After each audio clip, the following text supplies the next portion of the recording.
The Ball Theory of Christianity, based on the work of Glenn Young. Ball and Christianity, Part 3. The premise. Baal, the god portrayed in the Old Testament as the great rival of God Yahweh, whose worship was considered by the prophets as an abomination, is in fact the model for the Christ story. And Christianity is a morphed version of the Baal legend and not a reformed version of Judaism, nor a new covenant with the God Yahweh. We need to know the real history and not the tales of the Bible. So many are under the illusion that the Bible is a historical document and thus historically accurate. It is not. It is a literary work. That's how it's classified, and that's exactly what it is, as all sacred writings are. They may contain history in them, but they themselves are not a history book. Now, at least from 15,000 BC and lasting in many places till about 1500 BC, organized religion is based in the worship of the great Earth Mother alone in many, many cases, and then in others at the top of the hierarchy of many of the pantheons of the gods.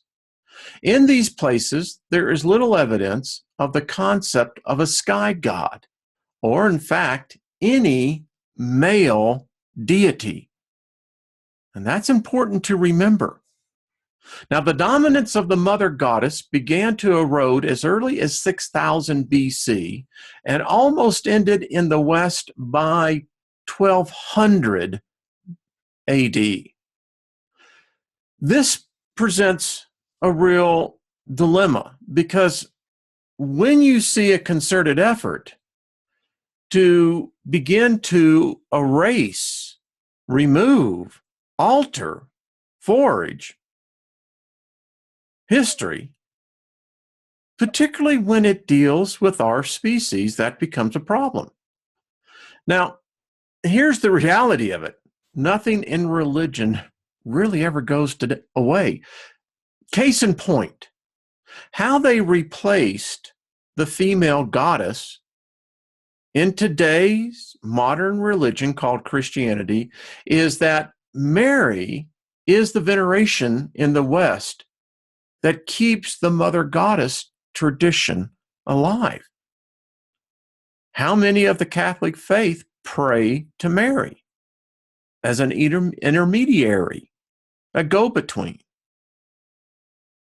How many of the great miracles have been witnessed by thousands of the image of Mary, the mother goddess? Nothing has changed. Now, from 6000 BC to 2500 BC, the Phoenician religion, among others, evolves out of the mother goddess religion to incorporate the general religious views of Mesopotamia and Egypt, which was really a blending of hierarchies. We were seeing where the patriarch was now replacing the matriarchal concept. And that was representative very much in both of these cultures, which was dominating what I would call much of the world's belief system. Now, what is absent here is the effect of the Far East. And it's one of the things that has always amazed me was the fact that when you read about the so-called cradle of modern civilization, it's definitely one-sided because it does not include what we now know of the vibrant civilizations in China, Japan, the Aborigines down in Australia, Indonesia, South America. Indonesia, when you think about it, has a whole new species dedicated to it. Then we also have the Americas. Now, the religion became greatly influenced by the sky god concepts of the Indo-Europeans and the Semites. Who are the Semites? They are the remnants of what later, if you take the story of their distant cousins coming out of Egypt. The Semites, as you will learn, also bred with the Asians. It was the Phoenicians who took the sky god concept to most of Europe. So you can see how the blending began to work. Now, the sky god religion was the male dominant pantheon of gods with specialized deities, gods of war, gods of love, gods of spells. If you read and if you go along with the story of the Watchers, the fallen angels, they're the ones who taught women how to put on makeup and began to teach, man how to make jewelry and how to paint their lips. And it goes on and on. So you can see how this goes. Now, a reference to this is a history of the ancient Near East. Great book, textbook, but it's a good one. With the Great Mother still worshipped by and in a secondary role. It was never meant to be a Father God and then a Son and then a Holy Spirit, or how this thing has morphed today.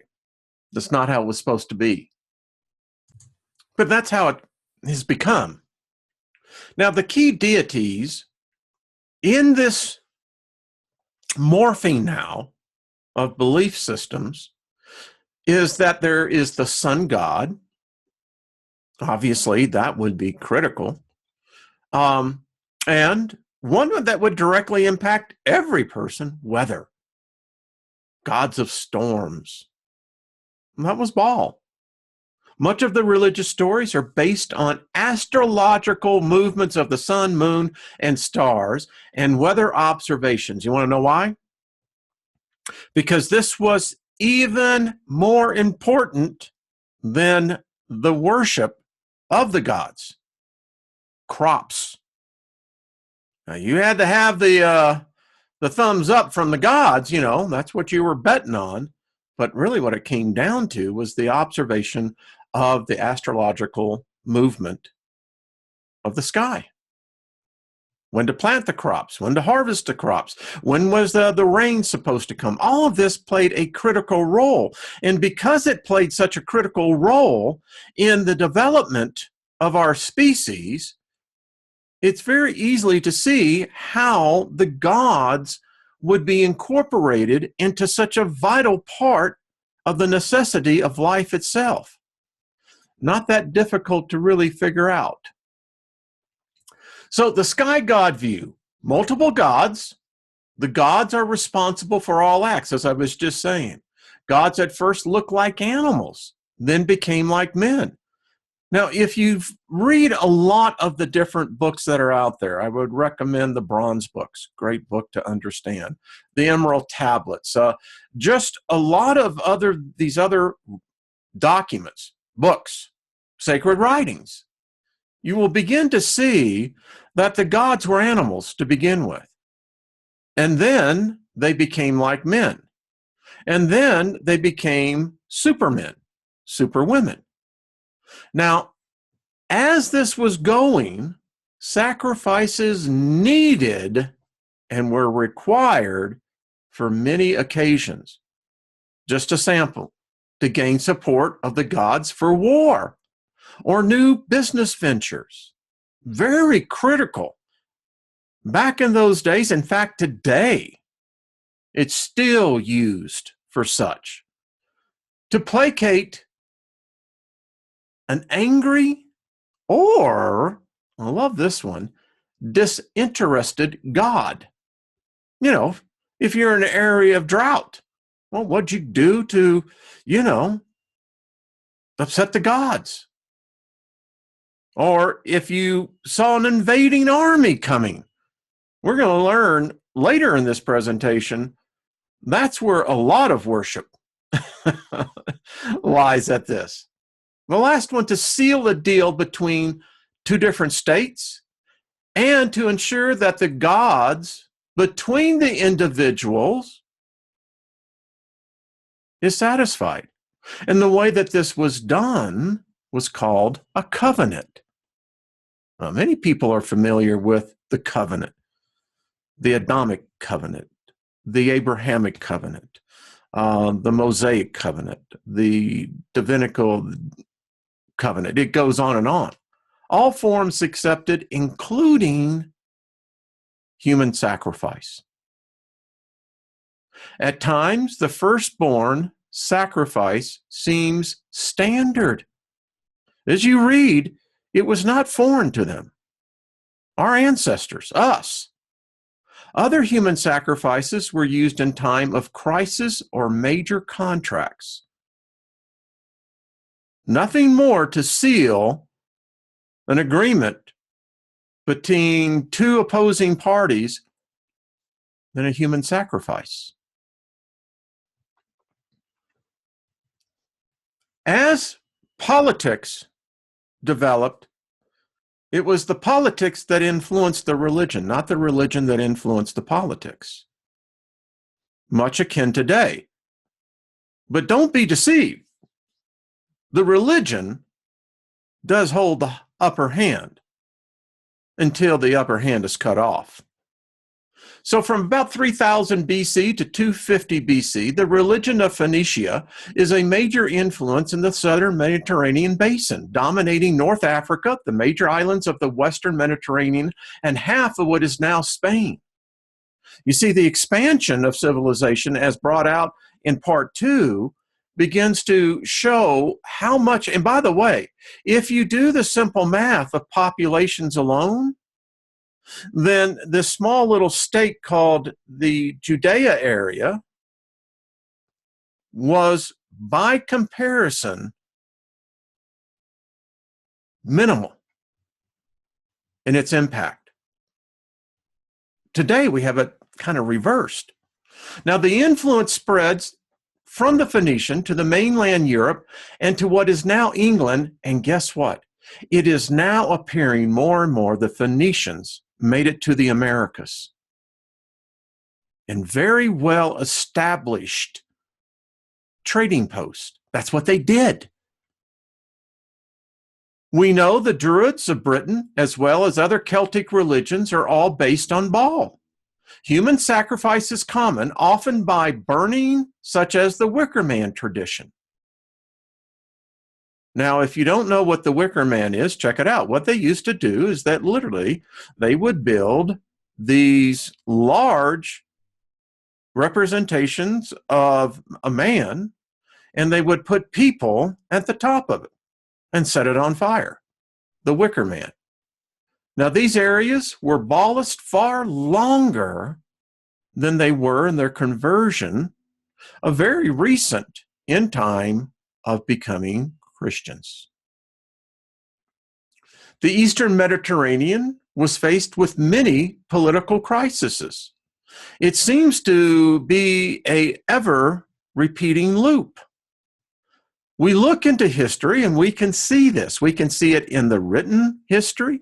We can see it in the archaeological record. From about 1600 to 1200 BC, the invasion of the Hyksos and then later the Sea People,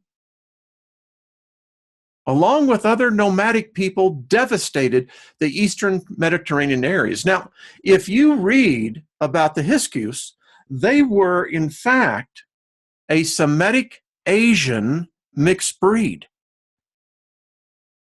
And you can begin to, when you study history, begin to see how the Far East began to influence the Mideast, not the other way around.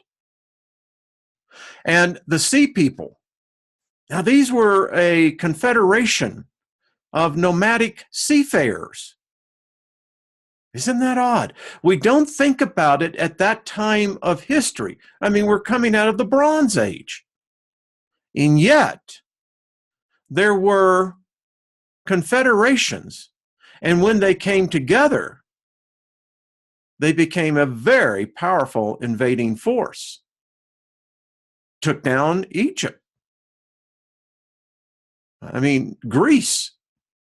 Now, while the Hittites and the Mycenaean Greece and the Minoan cultures fell, and parts of Egypt was ruled by the Hyksos for 400 years, you're beginning to see how this began to change the whole culture. And oddly enough, Phoenicia was able to defend themselves against the invaders, and they actually became stronger, more prosperous, more influential. They did pay a price for this. They did lose control of a small area of Canaan to what was now a race of people called the Hebrews. And history is not clear on the exactness of how this happened. The Bible gives one story, but again, we often find that what sometimes the Bible is saying is not actually, particularly in the Old Testament, is not actually what is reality. So Phoenicia survives the Sea People and becomes more independent and more dominant in the Mediterranean area, credited with the success in the Crisis, and the great expansion of the culture was the gods of the Phoenicia. Baalism. Therefore, in real history, from about 2000 BC to 700 BC, the dominant world religion in all of the Mediterranean area is in fact the religion of the Phoenicians, or the Canaanites. That of the Phoenician, the pantheon, with Baal as the storm god, which was later adapted and modified by the Greeks to be known as Zeus. That was later modified by the Italians, or what we now became Latin for Iusus, which today is a derivation of the word Jesus. Now, we know that this actually happened. We've seen the pictographs that have been found throughout Egypt. The Egyptians talk about this invasion and how it was the end for their culture, as most invasions are. So let's put Yahweh in the right perspective. The historical fact, those who were to become Hebrews, then the children of Israel, then the Jews, at that time were part of the Baalist expansion and were basically an unimportant, isolated group of Sinites. The fact is, around 1100 to 1000 BC, and perhaps as late as 900 BC, in the highlands of what is now the Holy Land, a small and unimportant area of the Phoenician influence, this is where the cult of Yahweh started. And it was modeled greatly on the Phoenician religion. Baalism.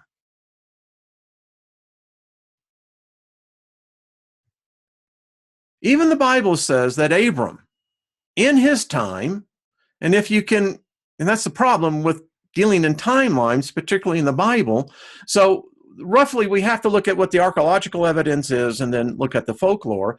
But it was roughly anywhere from about 1900 BC to, they estimate, to about 1600 BC. But again, there's no evidence of this at all. But The legend, the story says that Abram worshiped his goddess Sin, known also as Nana. That's what his family did. They made idols. He lived in Ur of the Chaldees, a Sumerian capital. Abram was a Sumerian. Now, at some point in time, he changed and began to worship El, which is shown in the Ugarit writings, and was the chief god of the Canaanites. According to tradition, Yahweh gains his name only with Moshe at Mount Sinai, which was between 12 and 1400 BC, if you go on that. Could be later. The Yahweh cult in this time is seen as a minor religion variation of a minor Semitic people. That's all it was. We know now from the translations of the Phoenician text that before the time of the Bible, Yahweh was a brother of Baal. Yahweh had a wife, a lesser god of the Phoenician pantheon, one of 70 other brothers of Baal. Now, is this a coincidence that there is 70 different names for the Jewish God?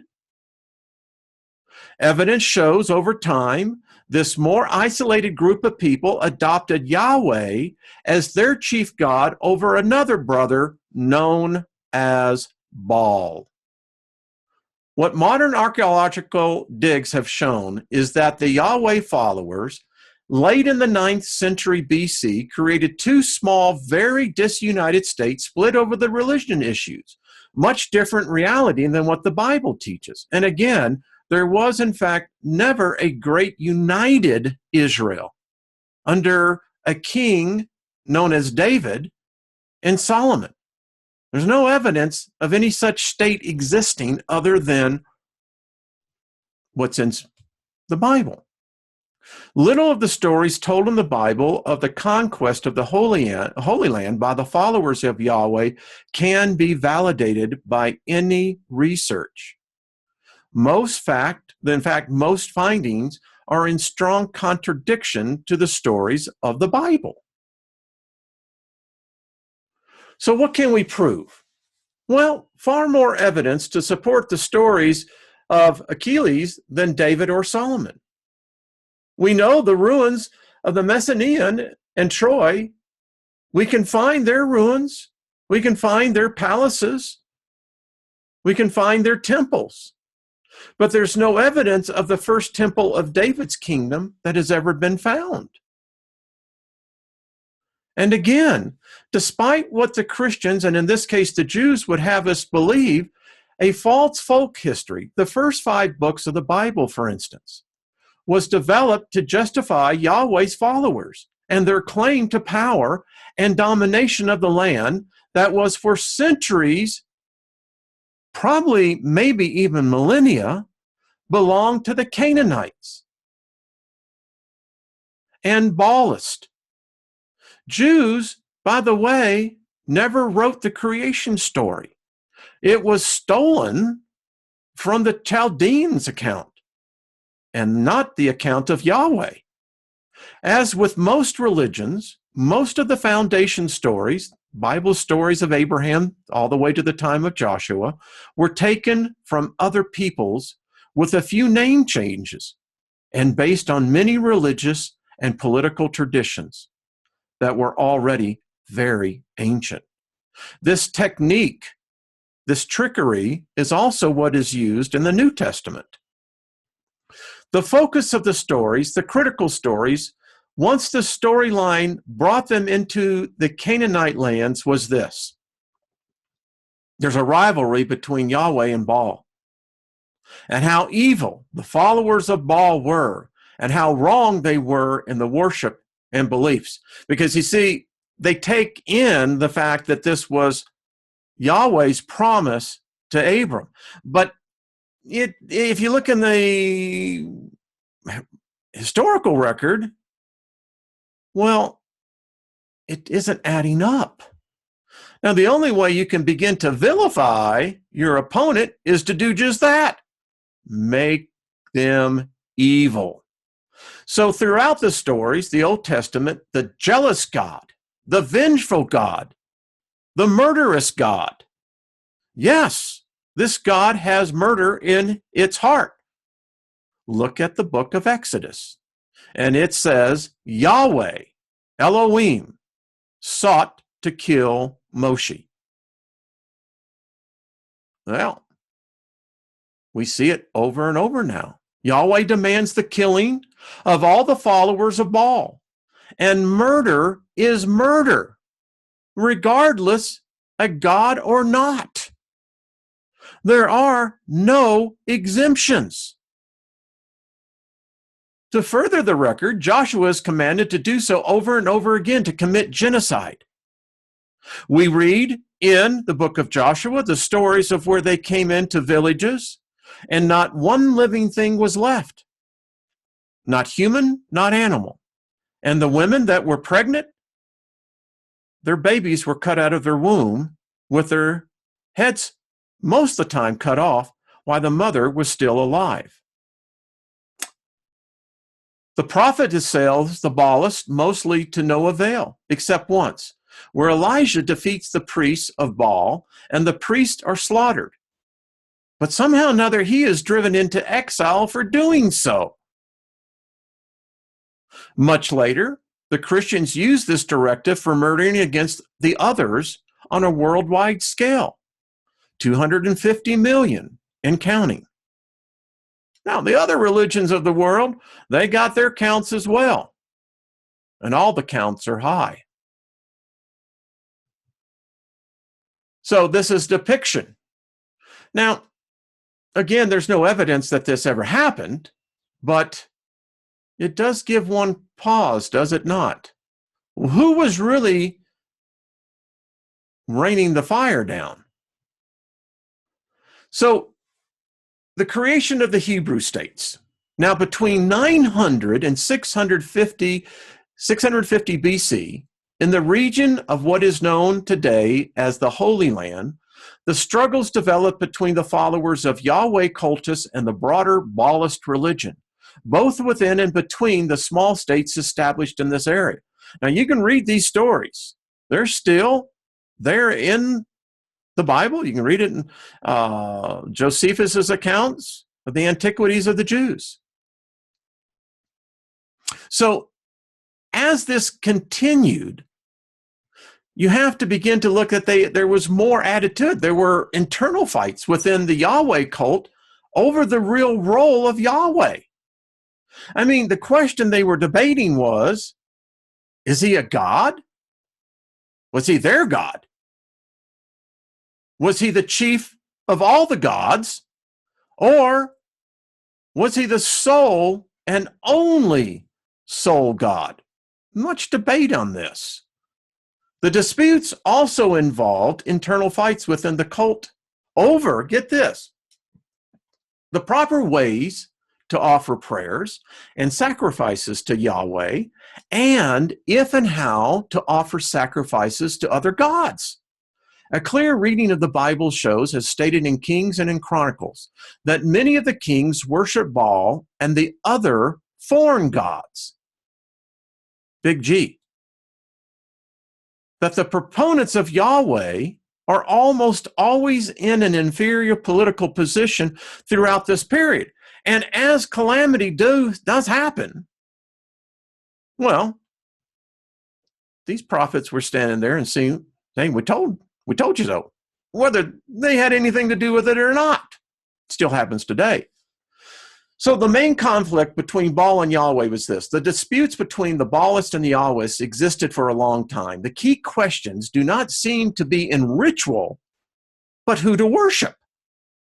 The religions were very similar in the type of worship, including sacrifice to gods through the burnt offering of both animal and human.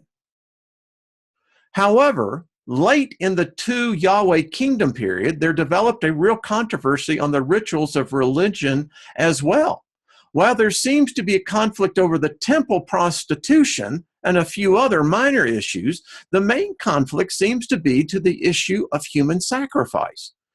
At that time, in the kingdoms period right up to their destruction, Baalists seemed to practice it regularly.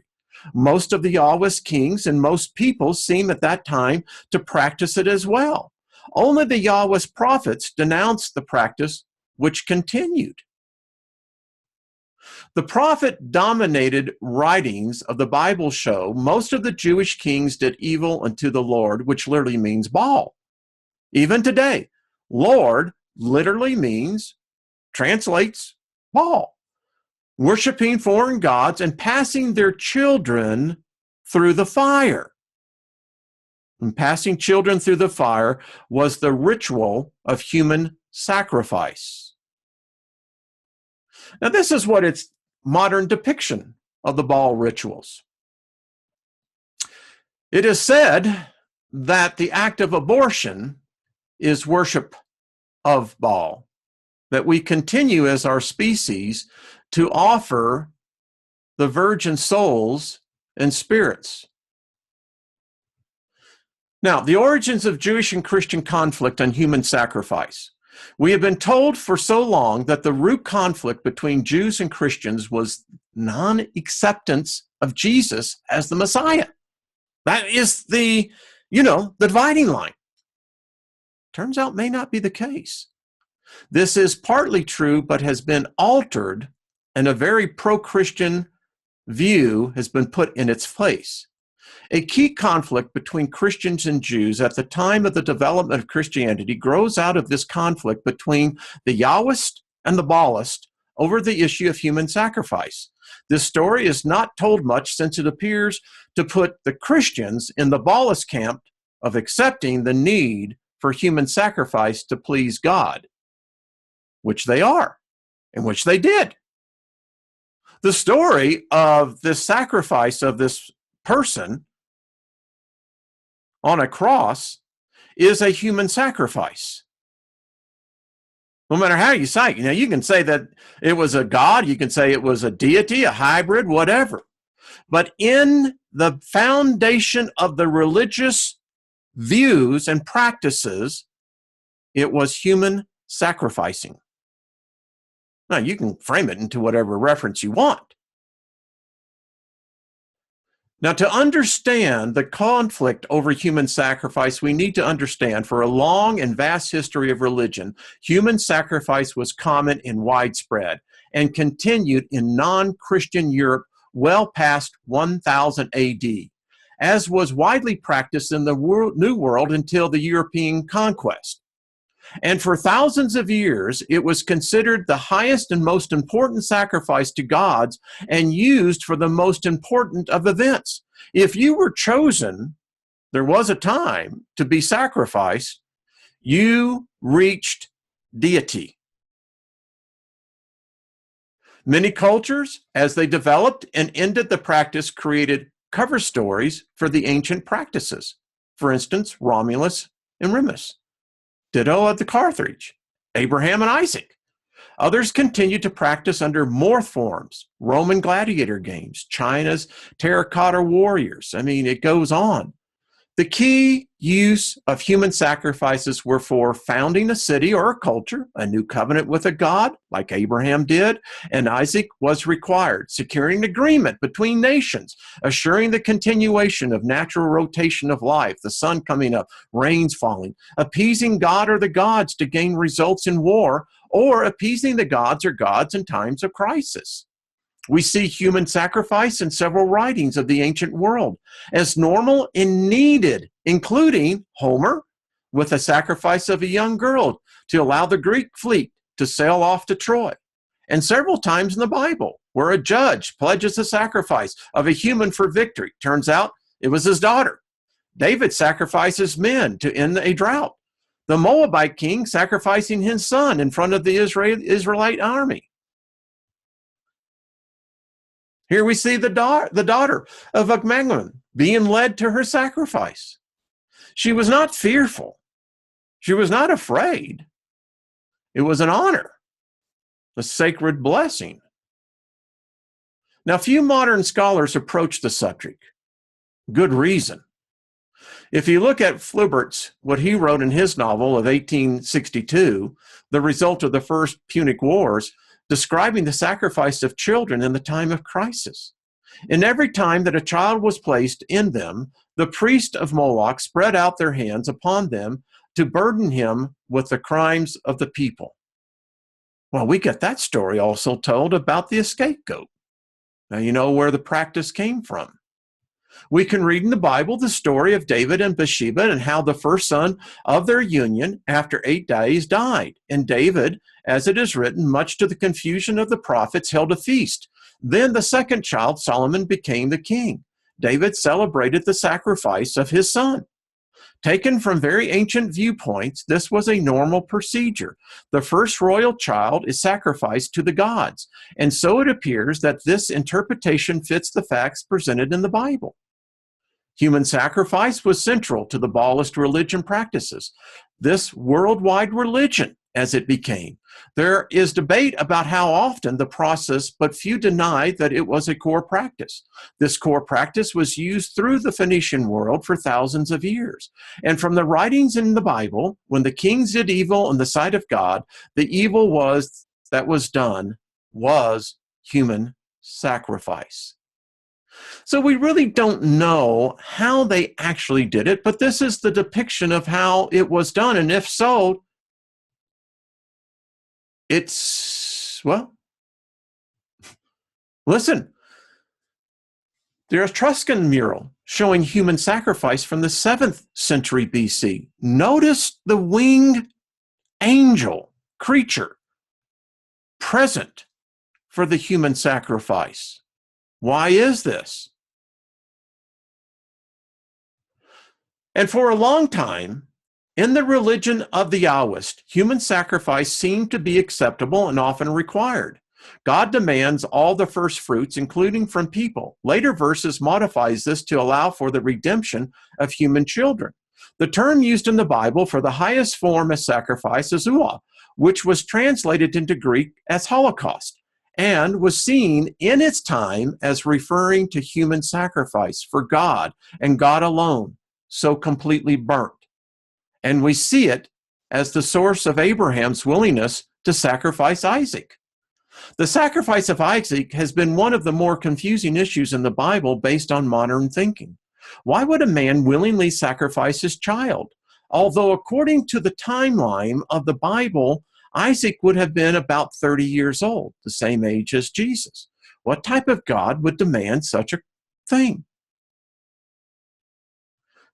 This is a rendition, an artist's rendition. Notice the angel. So, human sacrifice.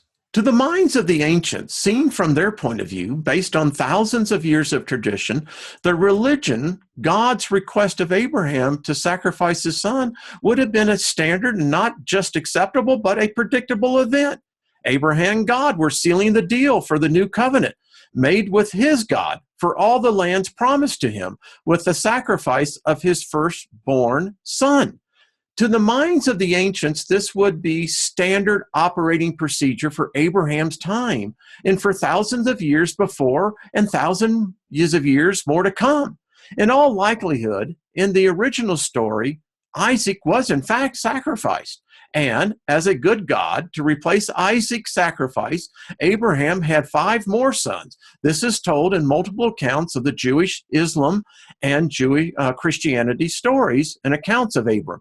And it is clear that it is not only standard practice in the time of Abram, but right up into the time of Jesus and beyond. Some 1,500 years and more after the time of Abraham, Rome offered human sacrifices when Hannibal was at the gate, 212 BC. The defenders of Carthage were offering human sacrifices as the Romans besieged them, 150 BC. And Roman emperors conducted human sacrifice to Baal 150 years after the supposed death of Jesus Christ. And the death of Jesus Christ can be no other way but classified as a human sacrifice. Therefore, at the time of Jesus, the idea of sacrificing children to God was not new or different, even if the idea of God having his own son sacrificed was not new or different. It was ancient and standard practice for the time. What was different was the Jews and how their beliefs were changed. History is a shaper of religion. To understand how the conflict over sacrifice and humans is perhaps the core conflict between Christians and Jews, we need to know the real social and political history of the time, something not taught in the Christian-dominated culture. Once again, we need to know the real history and how that history helped to morph what we see today in the existing religions. We need to understand how the many crises of the time impacted both the followers of Baal and Yahweh. This is the end of part 3.